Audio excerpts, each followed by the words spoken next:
'cause I need to get it clear.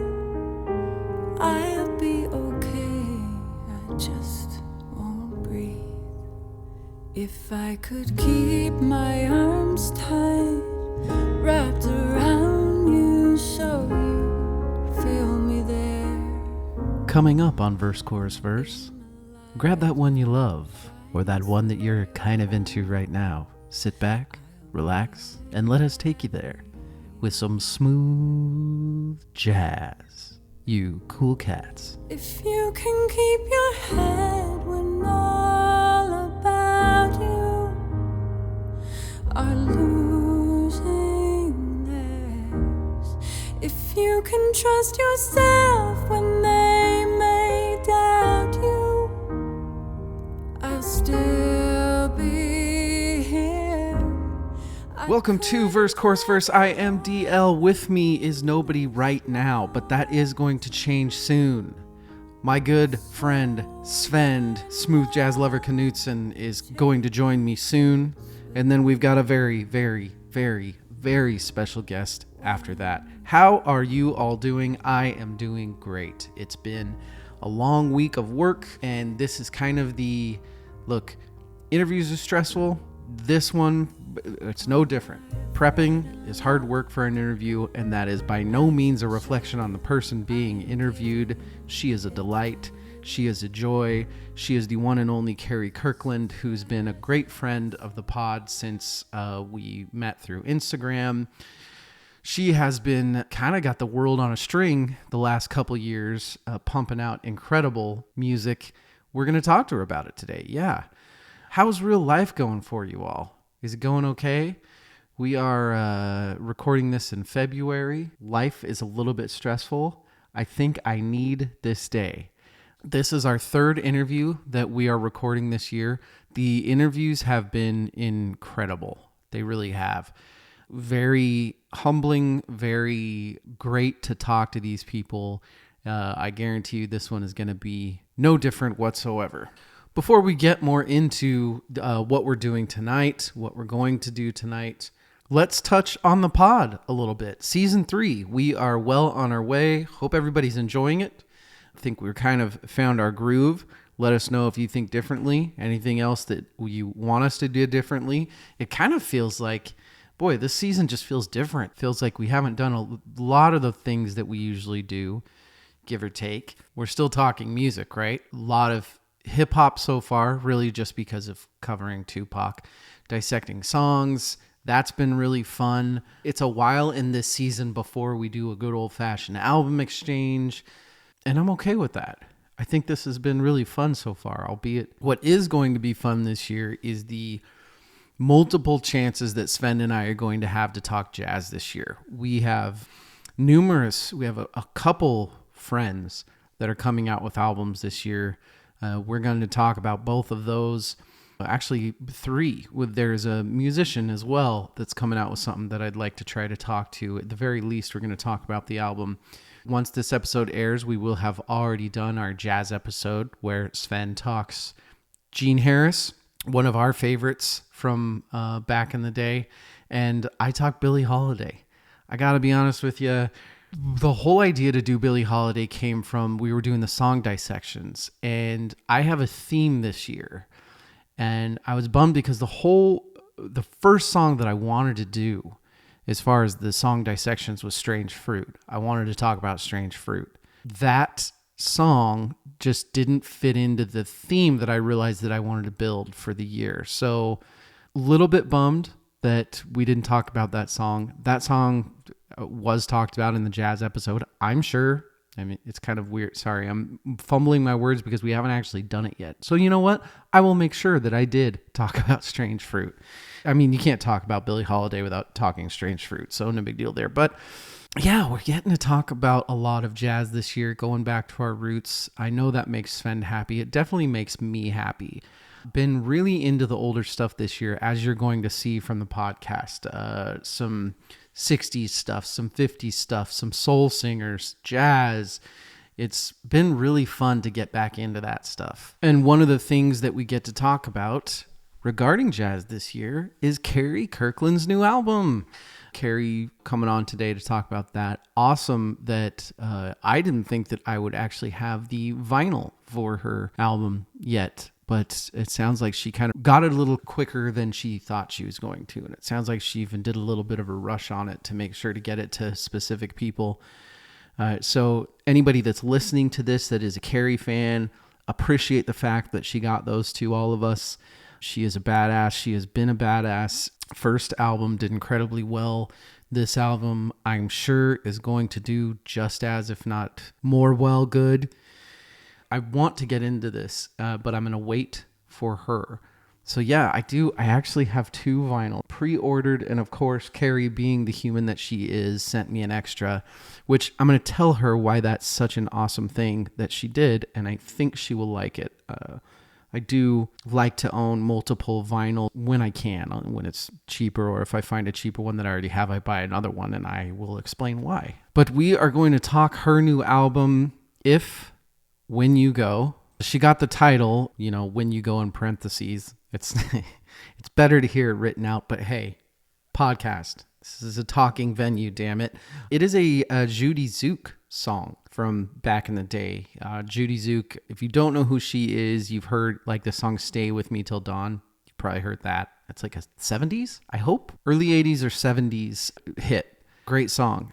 Incredibly interesting artist in Judy Zook. So I'll be interested to ask her why this song and a lot of the themes from this album, which are very obvious. Looking forward to asking her why she picked the songs that she picked. Really good choices.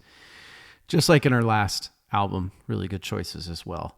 And then obviously we will spend time talking about her methods and the insane talent that she somehow manages to keep pulling together. I shouldn't say somehow. It's pretty, you know what? I'm going to save all that. I'm really putting the cart before the horse's apples. You know what I mean?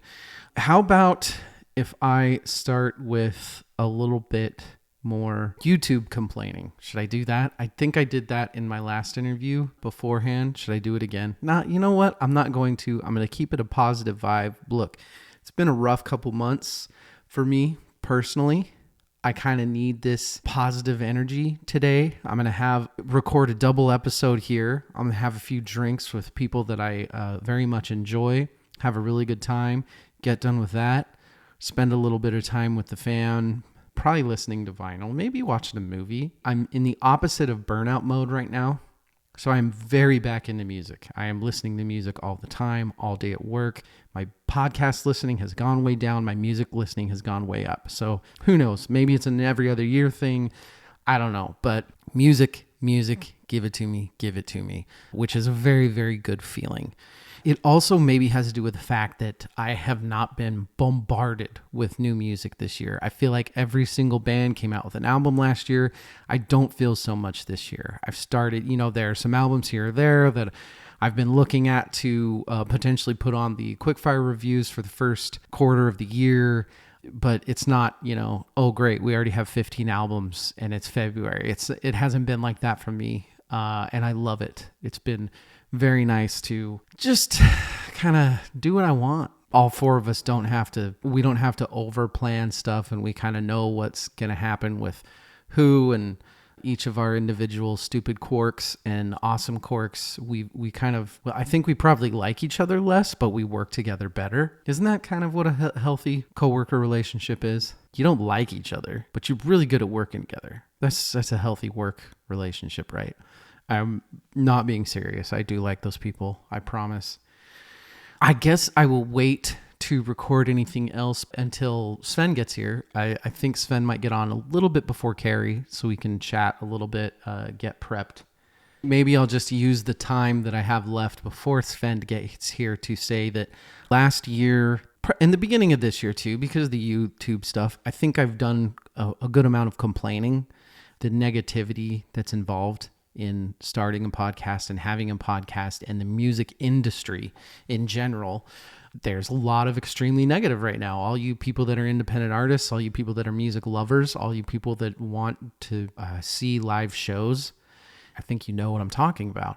But we can focus on the good today. We already did our interview with Mr. Nick Lee, who was just a beautiful person and hearing about his successful battles and the trying times that he's going through and still just trying to get his art out there. You know, I'm about to talk to another person in Kari that has just from day one has been everything that you would hope an artist would be, completely open to her fans, completely appreciative, humble, a little bit self-deprecating with plenty of confidence. Self-deprecation while exuding confidence. I'm trying to think of somebody to akin that to, but I can't because I'm not as quick-witted as the people that do that. Like a Robert Downey Jr. maybe, but probably she does less drugs. Once again, anybody that's listening to this podcast or people that have tuned in just for this because you're a Kari fan, you don't love our stuff because we're jerks who talk about too much hard rock. But today we're talking to Kari and you like Kari, so you're here. First off, thank you. If all we get is one episode of a listen, hey, I understand. Thank you so much for being here.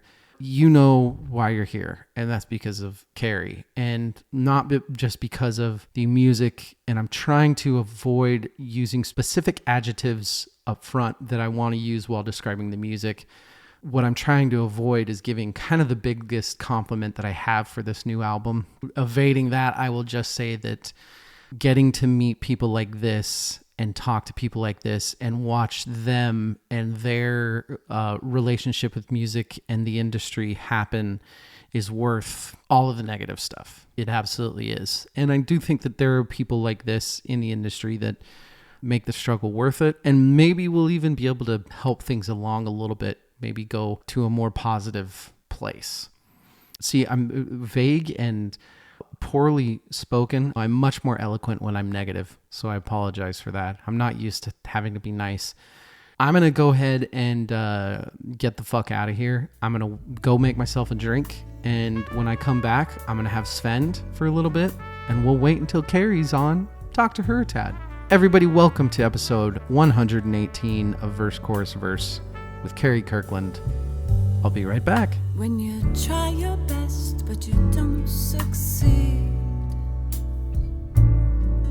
when you get what you want but not what you need, when you feel so tired but you can't sleep, stuck in rivers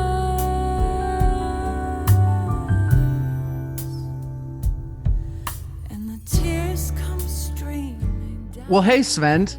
Hey. Are you ready to talk some jazz? Are you ready to talk some smooth jazz? I wish I could do a Barry White. Yeah, I can't either. If, parentheses when you go, I'm hoping and thinking that you've probably listened to it, Svend. I have. I actually listened to 9 albums in the process. Was this because you were listening to the songs that were arranged? Yeah.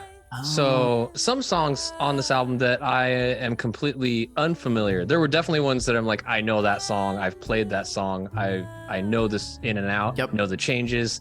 There was a few though that I was like, I don't know them. So Yeah. I wanted to get familiar with as many different versions. That was a lot of fun. I actually had a ton of fun doing the research. The For homework sure. on this was awesome. So I thank you, Barry. I very, very much agree. In fake reality world, our jazz episode will have came out the week before this. But for you and I, this episode is kind of starting our jazz kick. Yeah. We get to talk jazz for a couple episodes. I think we're going to talk jazz a couple other times too this year because you and I have another good friend that's coming out with another album that's fucking absurd too. We get to talk about a lot of jazz this year, Svend. Genre-wise, it's one of the ones that I can never have enough of. I can't have enough jazz in my life.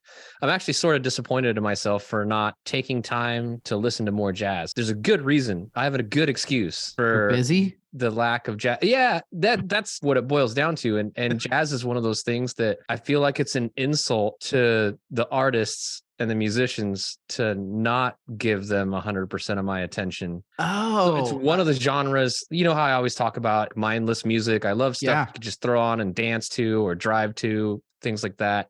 Mhm. I can't do that to jazz with very I few get exceptions. Yeah. I can see that. I'm kind of the same way. I'm not as strict about it as it sounds like you are, but I am very much if I'm going to listen to a good jazz album, it needs to be a weekend. I don't want to have to work the night. That's how much forethought I want to put into it. I want to just be able to sit there. I want the house to be quiet. I want the room to be the right temperature and lighting. I want the right drink. I can't be too tired either, because it's like a mental workout a lot of times, depending on the jazz that you're into. It can be mentally draining, or even an album like this. And this isn't an insult. I think it's more of a compliment to the structure of the album. If I'm too tired or I'm not in the right mood, an album like this is not going to hit me. Oh yeah. And I'll catch myself and I'll be like, nope, this is the wrong time to be listening to this album. I'll admit that my first pass through on this album, I missed a whole ton. It was just something I was just trying to put it on just to get into the rhythm of listening to it. And I knew that I was going to listen to it several times, and I totally missed a whole bunch of like reharmonizations, a whole bunch of like revoicings, things that we'll talk about. Some questions I'd love to get Kari's take on, some answers here. I don't know. I feel like jazz is one of those, it's music for musicians a lot of time, even things that are the most accessible and artists that are really accessible. Like I feel this is a good, not like one of the jazz, like snobby jazz albums. This is like a pop jazz albums. Like if you like pop music, I think you could very easily get into this and not feel that you're overwhelmed with the jazziness. You know, sometimes like forms get really loose and jazz musicians take chords to places that are in the stratosphere, and you have to have a really good grasp on all sorts of theory and concepts. Kari doesn't do that to you. Svend, what are you drinking tonight? Most important part of the night. Most important. We're doing that now? We're doing it right now. I'm drinking an Irish coffee. I'm getting ready. This is a double episode we are doing starting right now on this one. Mariners mug? Mariners. What are you drinking? Oh yeah, that's right. Here. I love it at Seattle baseball. In the state.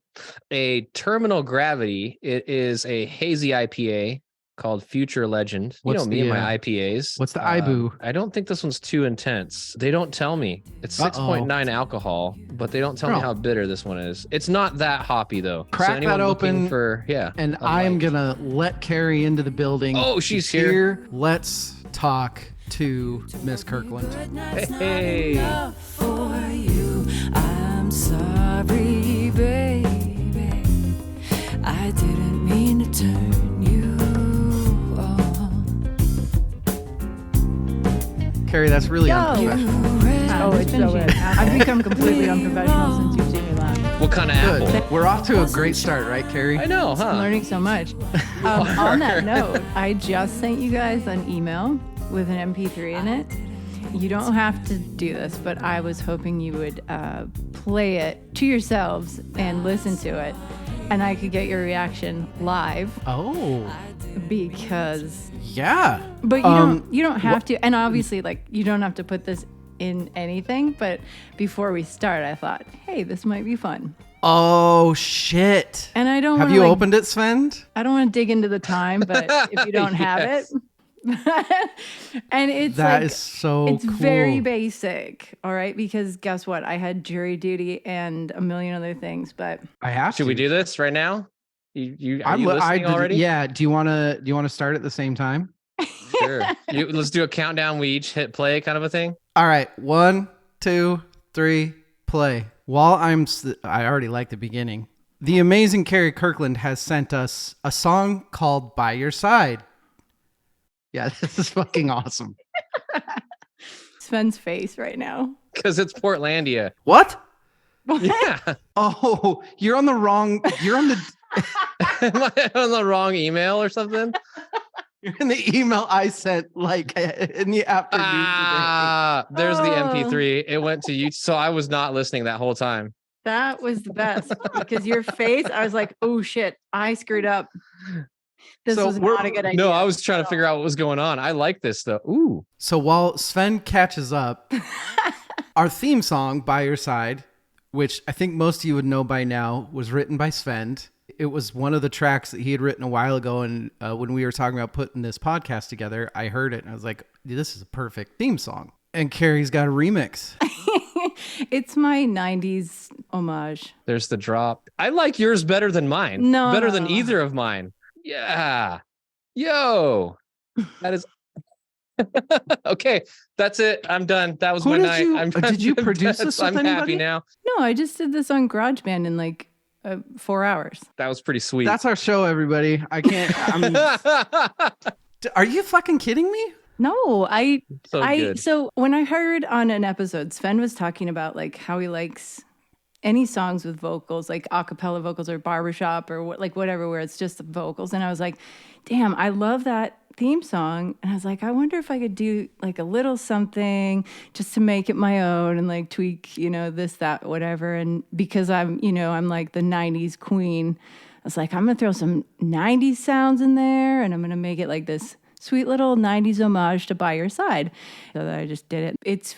It's a little thank you to Svend for You are so awesome. writing a great song and for you guys putting it as the theme song because it's a great song and you do not have to play it by any means. No, I'm definitely going to put it in the... This is great, Kari. This is fantastic. Mid 90s, like the British, not LCD sound system, but I'm trying to think of like a British LCD sound system. Like And it's Veruca Salt kind of. Man, okay, you have thrown me off. Sorry. No. Didn't mean to have a bad start. That's not a bad start. That's an amazing start. Are you kidding I've me? only heard the first 58 seconds. Kari Kirkland is with us, everybody. As you can see, we did a little bit of an intro before you came on just to talk about how awesome of a person you are, that you've been that's right there is pretty much who Kari is. It's really, really awesome. Kari, how are you?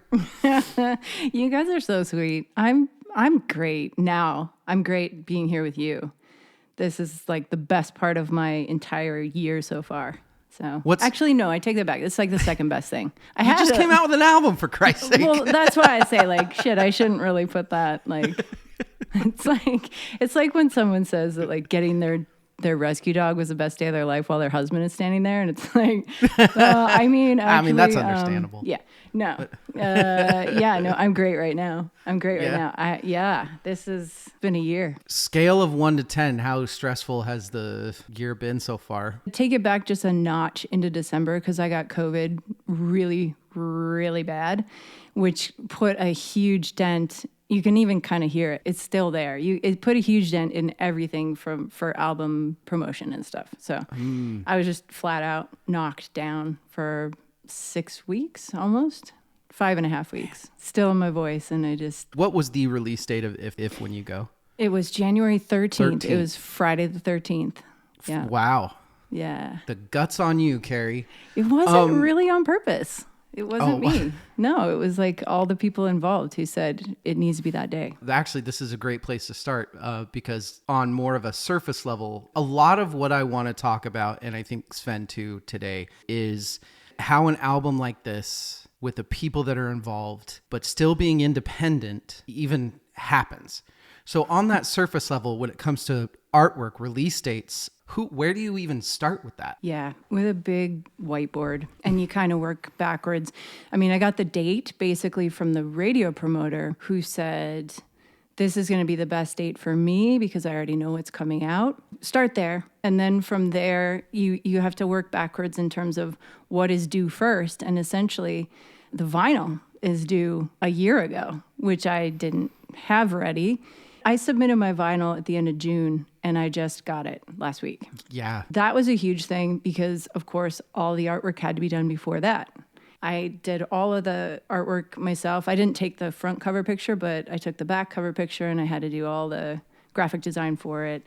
I mean, then it's just like you start the promo 4 months before it comes out, and it's madness. If you can dedicate yourself to it, it's 10 hours a day. That's on top of like, this is the first time I've played out, this fall. I was booked solid from middle of September till middle of November. I think I had 3 days off. Yeah. I will be the one, this is me complaining, not Kari. As far as the vinyl, and I'm not going to name names or anything like that, but was the vinyl date fucked with at all because of maybe other somebody artists? Else having massive printing pressings that were taking. Do we want to just call a spade here? Yes. Okay. We were told back in June that it was very likely it would be a year. Luckily, because I just hustled and I got my ass in gear and I said, no, I'm going to get everything in earlier than they're asking for it because they put these deadlines on you. And I said, no, I'll get everything in early just in case there's a chance. And then they bumped it to March. And then they bumped it middle of February. And then, thank goodness, it was even earlier. It's because all of the wax is used, Yeah. They don't have it and they don't have the time. I'm a tiny run. Yeah. 450 albums is like not important in the grand scheme of things. They don't care.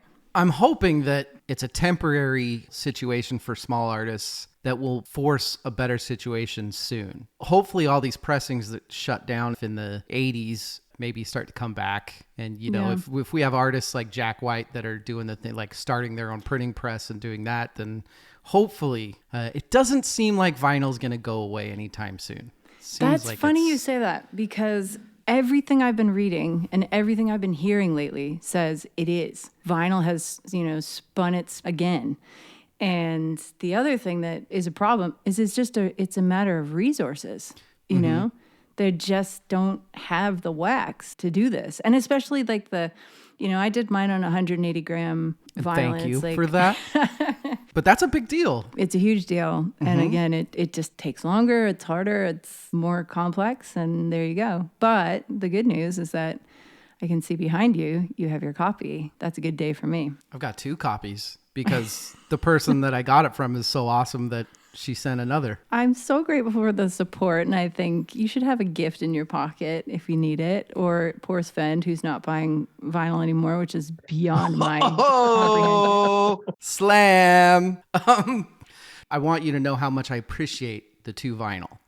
My grandpa, back in the day, growing up around my grandpa, huge book reader. And one of the things that he did a lot of times, if he read a book he really liked, he'd buy another one. If he was talking to somebody about it and they seemed interested, he'd give them the second book. So sometimes if I'm around a record store or something and I find a cheap version of something I already have, I like to have a second copy. So if I'm sitting there listening to music and somebody's like, oh, that's really great, I can just give them the vinyl.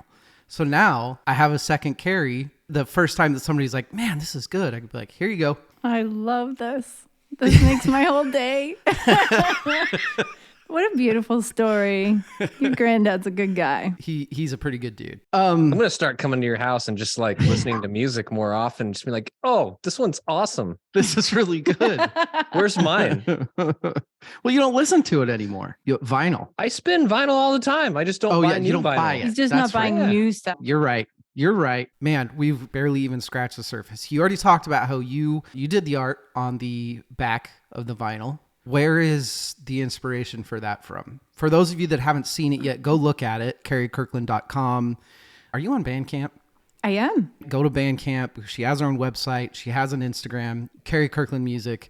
Is it Joshua Tree-esque portion of California? So it's just a couple miles up the hill from me up here. What I really wanted for this album was, I always talk about how inspired I am by where I live, and I moved here because of how magical it is and how amazing it is. The first album, the artwork is all about Seattle.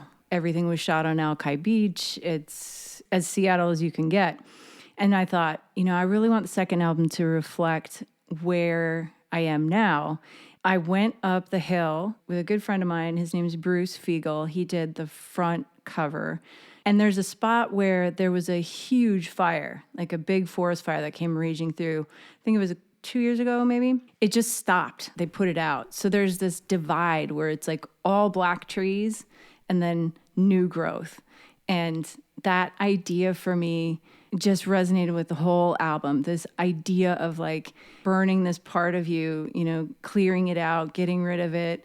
But you have to do that in order for the new stuff to come through. We shot a bunch of stuff up there. I like there's an emptiness, but it's not sad. Oh my gosh, I'm so glad that came across. Because I did not want it to be like this arty bullshit where it's just like, oh, look what she did. Oh, look at that. She put 2 chairs in the middle of nowhere. How clever. Like, no, I did not want that. One of the biggest themes for me listening to this album, which we haven't even talked about it yet, the album is fantastic. Oh, it is. It's great. One of the things that really stands out in this album, and not to say that the last album isn't amazing, because it is, all of your songs on Wild as the Wind and on this, there's a certain amount of comfort. You just sing with comfort. And in this one, it seems like there's just a little more confidence. Did you feel more confident making this album? Great question. I felt not confident going into it.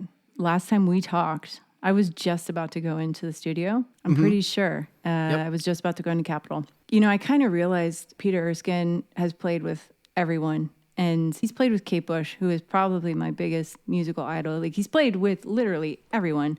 Yeah. And I'm going to be face to face with him in 4 days or whatever it was. You know, I was like, I need to hold my shit together because this is a huge deal. Not to mention, like, the rest of the guys are giants. You know, there's a couple good musicians on this. Just a few. And I hadn't done anything, you know, for years. We went to Capitol from Wednesday to Saturday. We wrapped at 10:30 on Saturday night, and I left the next morning for Seattle to go donate my kidney. So there was just so much on my mind. And we ended up only keeping, I think, 3 songs because I didn't really know it at the time. It wasn't until much, much later that I realized on the playbacks, I have way more to give. Way more in me now. I just knew it. And I talked to Shelly and he said, I don't know, it's pretty good. Like, I think everything's okay. And I was like, no, I need to at least have another go at it and know if what I'm feeling inside is the truth or if it's just me having this like delusional moment. He set up a recording session in Miami at Gloria and Emilio Estefan's studio at Crescent Moon. And I will shout them out to the moon. They gave me the studio for free. Wow. Yeah. I only had to pay for the engineer. And it was such a gift.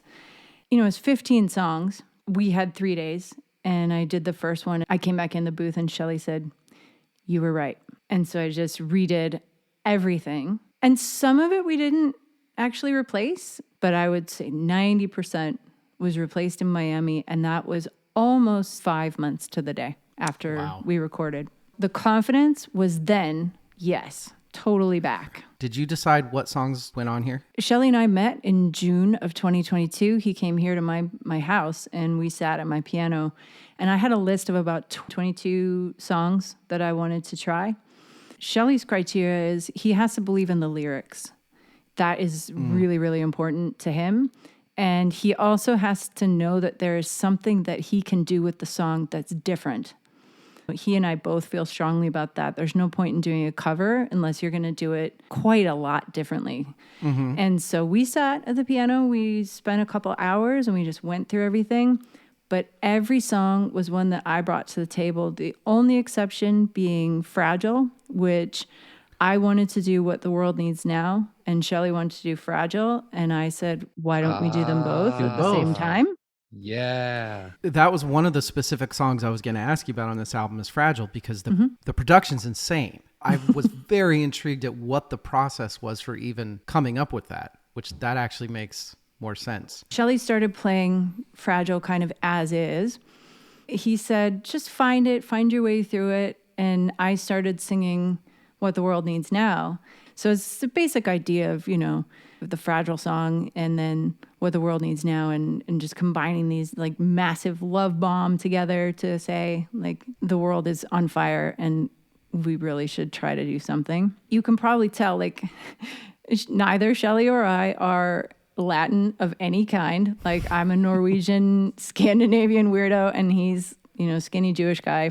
And so, but we both just really love that Latin vibe. And like, whether it's songo or samba or whatever it is, like we both love that. So it's on the album a lot. Yeah. I love that about this album, that Latin feel. Yeah. And I smiled so big when I heard you go into What the World Needs Now. Like, I remember like my first reaction, like I shook my head and like, it was one of those like cartoon moments where I felt myself like, wait, what? And I agree. Like the world is a dumpster fire. We do need a lot more love right now. So we should probably mention that when we're recording this, Bert just passed away. Just a few days ago. Yeah, that dude could write a song. I tell you what. Yeah, an amazing catalog and an amazing life. Random trivia about that song. Do you know that they offered it to Dionne Warwick first and she turned it down? So Jackie did it. Yep. And then later Dionne Warwick ended up doing it twice. She did 2 versions of it in the end, but Oh, I didn't know she did 2 versions. I didn't know yeah, that she either. did 2, and she turned it down saying she thought it was too country, is what I read somewhere. I read Too that country. too. I think she just thought it was a little too like doop-de-doop. She didn't she didn't think it was like a super strong song, even though she liked the message. And then I mean, I'm using that from now on. doop-de-doop. Doop-de-doop. What are you drinking there, Kari? Well, funny you should ask. The last time we talked, I was not allowed to drink. You couldn't drink. You were too busy being a good person and donating things. I know. Now I'm back on the wagon, not heavily, but Are there bitters on there? Is that a sour? oh, it is a sour, but it's a rum sour. Oh my. This is 2 ounces of rum, ounce of lemon juice, egg white, simple syrup if you have it, or sugar if you're a lazy dog like me, and bitters on the top. That looks incredibly good. It's delicious, and I'm shocked that you are not drinking as well. This is an Irish coffee. All right, I'm going to have to believe you because I can't see through it. You can see the Irish whiskey that I used right there. You know, I just got out of a jury duty, and that is not evidence. Snap. Well, I've got like 8 singles right here. And, no spoilers to the real world, but we're actually shooting a double episode. So I will have a clear glassed bottle of alcohol. Drink, not a bottle. I think I'm just going to do a glass in our next episode. I love you people that make drinks. I can just open cans. That's what I'm good at. I can.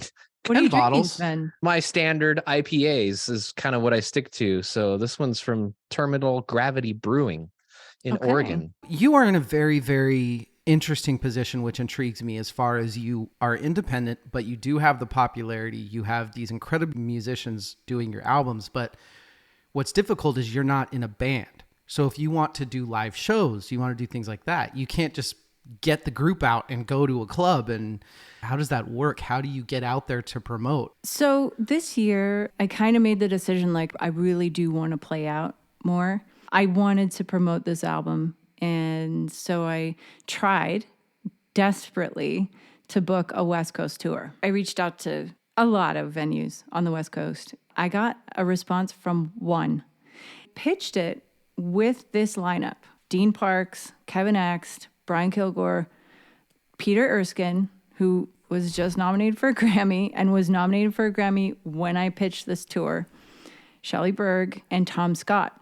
And I got response from one, Catalina Jazz Club in LA, who took me on and said okay.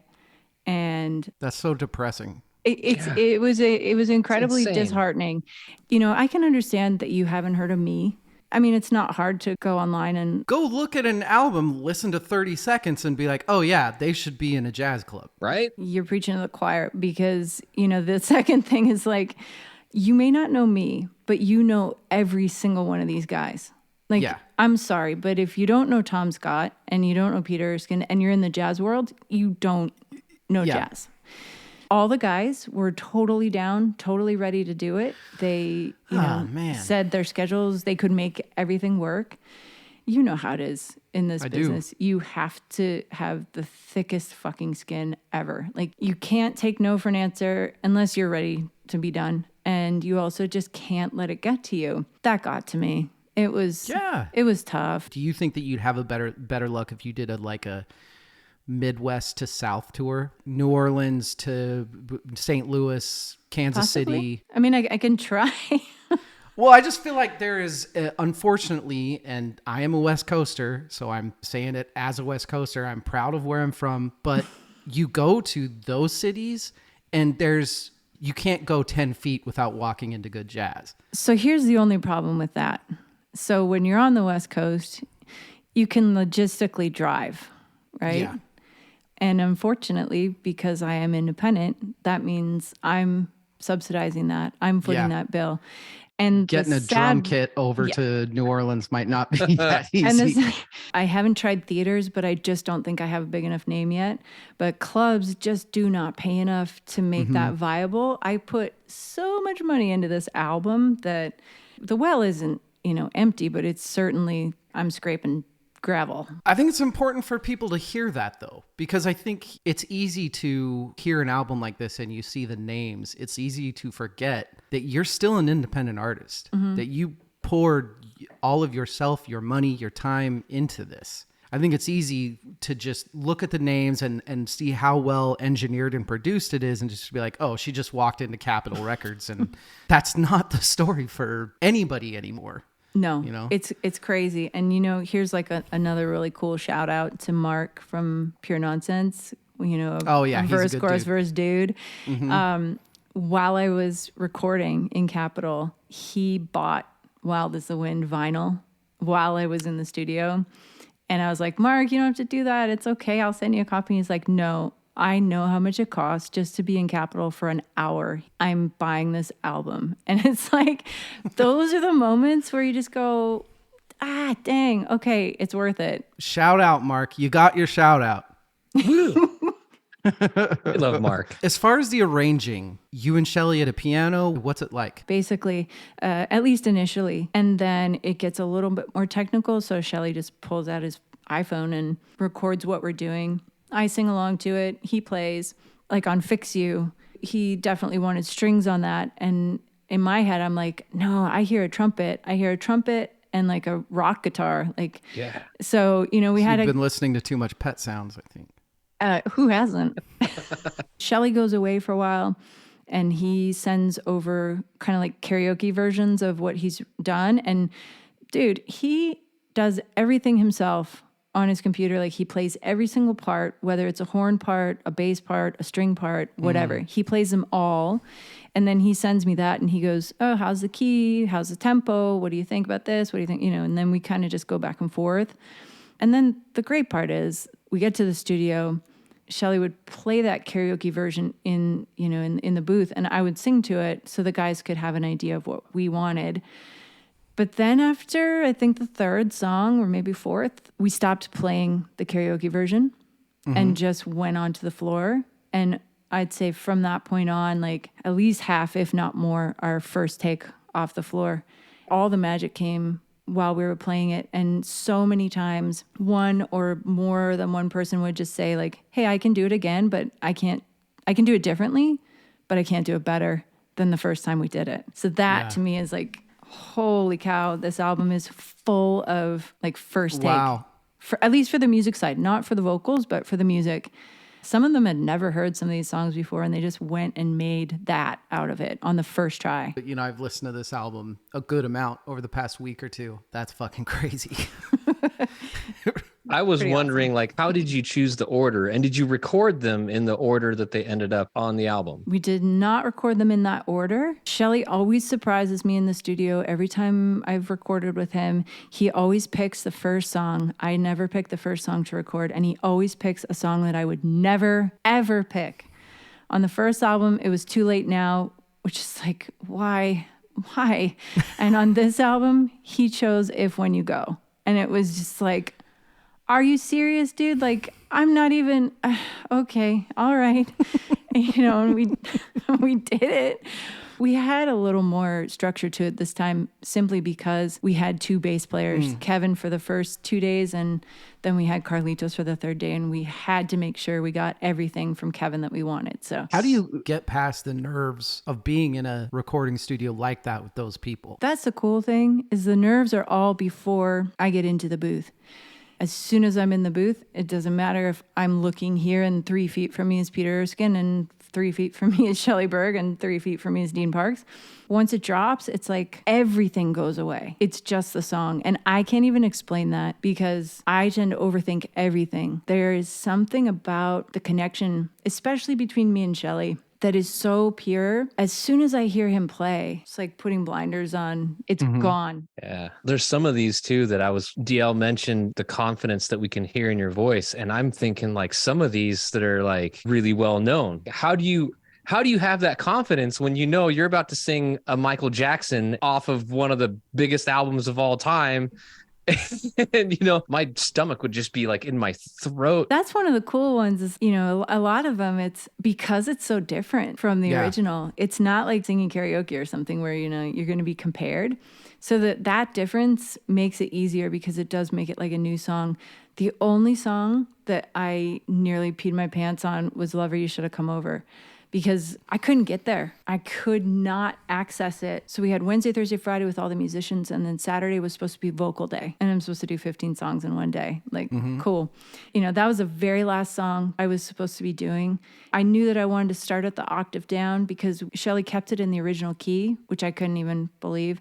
My mom, who was, bless her, she stayed here at the house with my cat, you know, my little blind, toothless cat, while I was in the studio. And she was on FaceTime for 14 hours a day. She kept a FaceTime feed from the booth, and she watched every song. She listened to every note. She took copious notes, not just for me, but, you know, for everybody. And there were so many times where we ended up, what day did we do? Or who played on that? And we'd be like, call Kari's mom.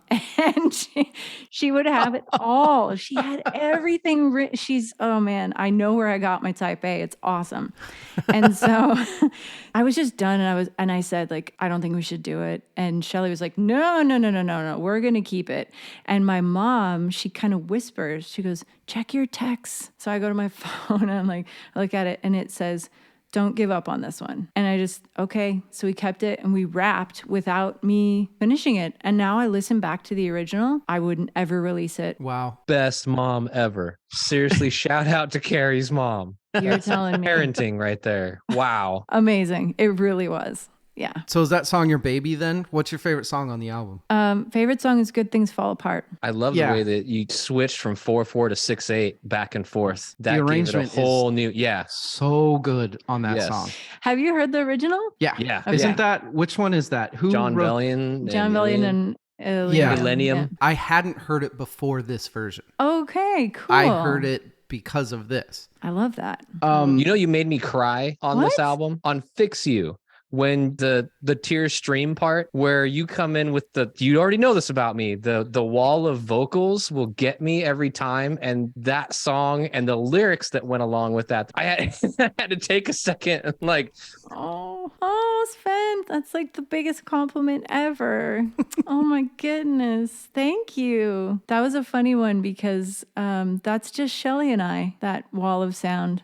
We each did probably 24 tracks each. Wow. Sounds huge. Yeah. We were going to hire a choir, you know, to make it. And then we thought, no, let's just try it and see if we can do it ourselves.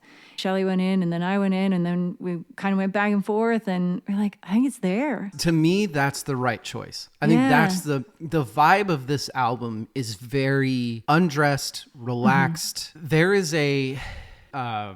words. See, I'm telling you, it's an Irish coffee, I promise. There's a very, very risky thing involved with creating smooth jazz, which is that it can very easily be seen as fake, particularly for the singer. I think that it's one of those genres where people can immediately spot if you mean what you're singing or not. There is such a calm confidence in your singing in this album. There's such a, could I sing louder here? Could I do more here? Yeah, I could. But why would I do that? And it's through the entire album. The vibe for the whole album is perfect. Wow. Thank you. It is so nice to know that somebody actually gets it. I don't think it's that hard to get when you know, a couple times through and... You'd be surprised. Have you gotten negative reviews? I won't say negative. I will say, so this go around, I worked with Jazz Fuel, Matt Fripp, he's out of Paris. Okay. I wanted to have some more European exposure because I kind of felt that that's where this might land a little bit softer. And the overwhelming response is that it sounds simple, but it's complex, which is great. I love that. It's not that I have a huge range or particularly captivating. It's that I'm honest. Okay, great. I love that. But I've heard a couple of times that it has too much of a West Coast sound. And I understand, like, the jazz police are always going to say that. And, you know, this is one of the things I'm going to be faced with anytime with either of these albums, really, because... That's so weird, because your style does not... Look, I'm not talking shit about... There are jazz singers that are great that scat. That's not your style. No, Like it's if you not. started scatting in a song, you'd be like, oh, well, It would sound forced. It's going to land differently for different people, but I just got reviewed in Jazz Times. That's going to come out very shortly. It should be out by the time this is on, and that is a hugely popular, positive review. great. Also, just found out that Downbeat's going to review it. I never would have dreamed that was even possible. I have no inkling whether it's going to be a good review or a bad review. And even Shelley told me, he's like, be prepared because they can be little jazz policey. So you just need to be ready that that could happen. And I'm like, at this point, I'm okay. I'm good. I've just changed as a human since the last one. Speaking of the last one, speaking of Wild as the Wind, it doesn't feel like there was much of a transitional period from that picking up in popularity. You got your billboard behind you, which was there even a transition there, or did it just kind of... It was there because there were 4 years in between recording and releasing that first one. The release happened in 2021. I knew the machine that is the industry, it was going to say, like, what's next? No matter whether I was ready or not, I had to record. I was very different from when I recorded the first one, maybe not from when I released it. I had more confidence. I felt far more comfortable playing with that level of musician. And I think that does show because, like you say, all the words you're saying, relaxed, comfortable, calm, like that is how we all felt. It was very gooey in that room. Like everybody loved each other. Everybody was so happy and so excited to be playing with each other. We were still deep in COVID. Even when we're eating lunch together, everybody's kind of like, be careful, let's be careful. I think that transition did come and the room just felt better. Capitol's fucking amazing. Sorry. It was. We cuss on this show. That's it's closed totally... now. I know, but Yeah, that's crazy too. Closed now. Yeah. Svend, what's your favorite song on this album? Fix You Made Me Cry. That one feels like a no-brainer, but I have a tie for the almost would have been my favorite song if Fix You hadn't made tear stream down my face. Fragile. I love Fragile so much because You Got What the World's Need Now, like snuck in there and it caught me off guard. Like I said, I smiled so huge that like it was a double take moment for me. And then the Good Things Fall Apart just because it was so different. I mean, they're all different, but there's something about, I love the 6/8 feel. It's like one of my favorite time signatures anyway. It just gave it a whole nother level of the way it felt. And it was, I don't know, it was so cool. I don't remember. I'll have to find the chart. I think it was actually 12/8. I just can't count because you were going through the twice. Well, you can count. I mean, you can count it in 6. Hey, you can 6 count it exactly. in 6. Yeah. You can count it in Divide 6. it by 2. Yeah. There were definitely times on here too, like going back to Fix You, like some of the reharmonizations. There were times listening to actually all 3 of those songs where I wish I had the charts in front of me because I was taking guesses. I'm like, is that like some tricked out C augmented? No, that's like a D7 with the C in the bass. Like what? I listened even earlier today before we hopped on. I had like my guitar in my lap, just giving everything one last listen through and trying to voice some of the chords just to understand where you went with some of it. But That's so cool.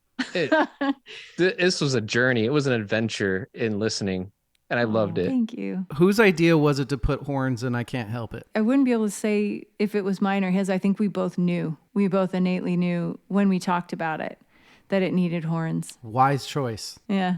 Thanks. Yeah, it's awesome. And I love that you made that the first track. It's like you get to show off your vocal chops right out the gate with something that hopefully people recognize. I'm sure there's some people that have no clue. I knew I wanted to open with something really strong, partly because, Wild opened with something sort of mid-tempo. And I just knew like sophomore syndrome, everybody's going to be, well, maybe I just overthink this, but, in my mind, like everyone who heard the first album is going to be going, oh, well, how are you going to make it better than that? And then I was like, I'm just going to just jam this in your face. Like, there it is. That's this album. Here it is, hit it hard right away and then flip the coin and be like, yep, here's the other side. Remember me? I love ballads. Hi, it's me. Here I am again. Yeah.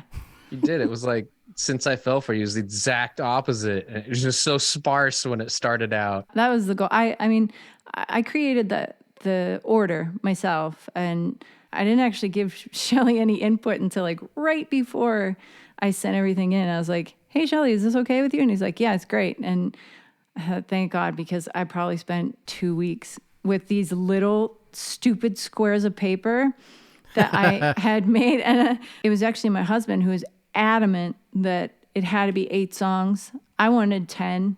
He said, it has to be 8. It has to fit on one album this time. Like, it has to.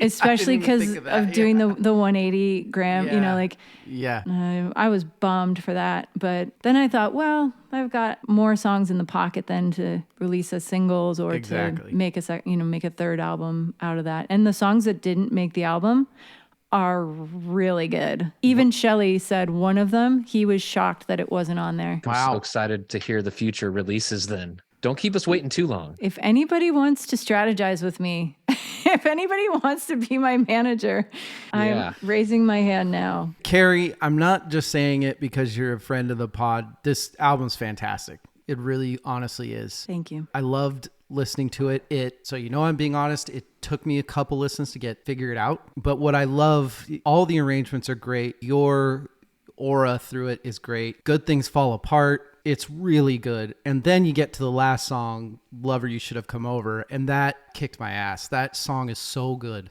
It's so good. Is that your favorite? Yes. Okay. Yeah. I love the album. Good Things Fall Apart is probably second favorite. But when I got to Lover, You Should Come Over, that hit me different. Really? It's so good. I'm so glad that you didn't put it in the can. Oh, me too. You can thank my mom. Thanks, Mom. Thanks, Mom. Yeah. One last question, and then I'll let you go. Not for long. Kind of a little bit of a two-parter. Number one, as an independent artist, as somebody, people are obviously gonna find this and listen to it that are fans of yours, or they like independent artists, they like music. In your time as an independent artist, what is the biggest thing that people can do to support you? Oof. Besides, look, the vinyl's on karikirkland.bandcamp.com. You can buy it there. You can buy it on our website. The biggest thing we can do is buy people's shit. Buy the vinyl. That absolutely helps. Purchasing physical merchandise is huge. But the other thing that, despite how much I wish everyone had a record player or a CD player, which, by the way, show you how I do what I'm listening to Wednesdays on my Instagram. Yeah. Oh my God, I owned that exact same Discman. That's holy crap. Where'd you even find that? I've had this obviously forever. I've been doing this thing on my Instagram called What I'm Listening To. And that's amazing. The reason I started doing it was because I found this Discman, and I have so many CDs. I mostly collected in the 90s. As much as I wish people had CD players or Discman or Walkman or whatever, we're in a streaming society. Yep. Love it or hate it, that's where we are. And so following's huge because it does trigger the algorithm. Saving is huge. Sharing is massive. And I know that everybody's got their own stuff going on. Everybody has their own things that they're trying to promote, especially as artists. One thing I really try to do is shout out other artists, and I try to do that on the socials because who knows, maybe if 5 people see it and listen, that's just 5 more people that wouldn't have seen and listened. So it feels kind of like a shameless ask, but share the work. Share the work. It's part of the job. It's not shameless. It's what the industry has forced people to do now. Right. I love what you guys are doing on YouTube, and I wish that I could put more time toward doing something like that. And I feel like I need to because I've watched your engagement rise over a very short time. I can see it's working. Yeah. That's another thing where it's like I have artists come to me a lot of times in my messages or email or whatever and say, how are you doing what you do? I am super forthright with that. We can all help each other. We can all share our own tips. And it's like, there's no reason for me to keep what I'm doing secret from anybody who wants to know. Mm-hmm. Help each other. Help each other out. Absolutely. I also think that unfortunately, it's not some magic pill. The reason that you are having success, the reason that I think that we are having success is because you put so much time and effort into your product. You care about your quality of product. And if you do that, there is no magically one day 10,000 people are going to be listening. That doesn't work like that. But like I went on Angie's site, the artist who you guys featured, and I bought some note cards, and it's like, that's how we all connect, right? Yes. And like, same thing, I bought Mark's single when it came out, and Michael Daughtry's, and, you know, whoever it is, you know, yeah, sometimes I look at my PayPal and it's like, do you want to buy this with your PayPal balance? And I'm like, yep, I guess I sure do, because if I haven't taken it out of there, it's not real. So I might as well buy some other art with it. And, you know, this is a hard time for lots of people. So I don't expect it. You know, sharing is actually just as meaningful to me as buying. Get it out there. I think that's the perfect way to end this episode. Anybody that wants to hear more Kari, go to the last episode. The last episode we did also features the wonderful, amazing Kari Kirkland. Go to her website, go to her Instagram. We will be promoting it on our Instagram. I'm sure that I will say something on one of my YouTubes, the Verse Course First stuff. Kari, you have something very, very cool coming up that we talked about it in the last episode, but we're going to talk about it again. We had to be a little picky with when we recorded this because you decided to climb a mountain. You always seem to get me right before I'm about to do some life-changing thing. So Yeah, the next time we talk, I don't know what the hell it's going to be. But yeah, what are you donating next, Kari? Yeah, I am climbing Mount Kilimanjaro in Tanzania, Africa, with a group of about 35 kidney donors, liver donors, kidney recipients, liver recipients, kidney transplant surgeon from UCLA, and a bunch of nurses. We are climbing as a group to raise awareness about living donation and being a human who is even willing to get tested and get entered into the National Registry as a donor. Our goal is to just spread the word about kind of erasing the stigma around living donation and what that means for an impact on your life. A lot of people think once you give a part of your body away that your life kind of changes or ends, and definitely changes, but it doesn't end. And this is to really show people that you can still lead an extremely active and if not extreme lifestyle. So that is coming up. I leave a week from today. I'm you're gonna tired come just back thinking safe, about right? that. Yeah, I'm not going to lie. I'm pretty nervous. So if this is my, what do they call it? Memorial episode? Everybody, No, I love you guys and very honored to Don't have put been that here. jinx on us, Kari. No. We can't recover from that. I feel like this could be, you could get probably a lot of listeners from that. Oh, well, you know what? In that case, There's a lot of cool people dying this year, so hey. jeez. Too many. Too many. It needs to slow down. We're going to leave it with that jinx. Kari, you're one of my favorites. I think that you should come on again in about 30 minutes. What do you say? I think that sounds badass and fantastic. Kari Kirkland, everybody.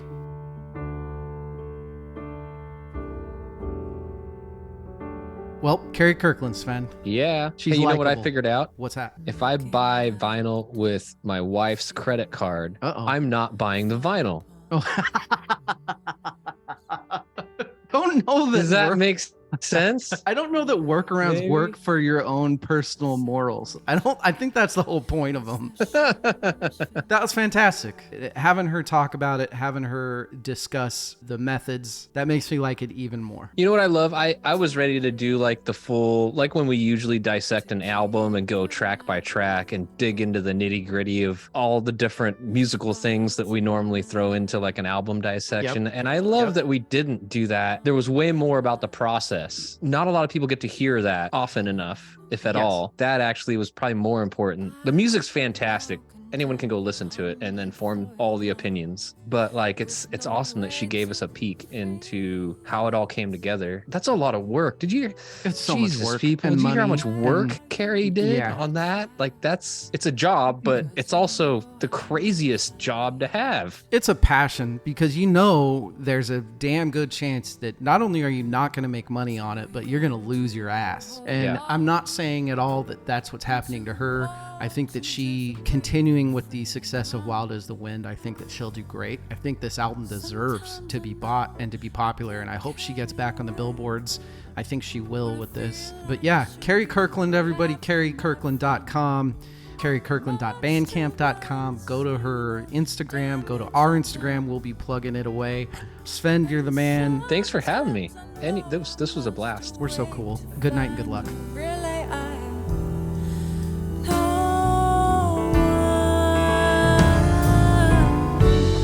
So I'll wait for you and I'll burn. Will I ever see your sweet return?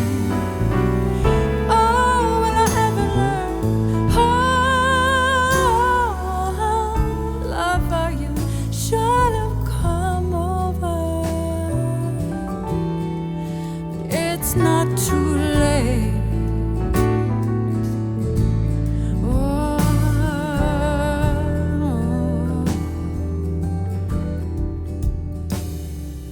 Lonely is the room, the bed is made, the open window lets the rain in.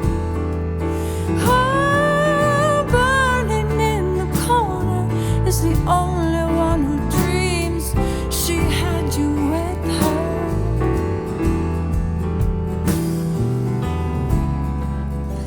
My body turns and yearns for a sleep that won't ever come. It's never over. My kingdom for a kiss upon your shoulder. It's never over. All my riches for your smiles when I slept so soft against you. Oh, it's never over.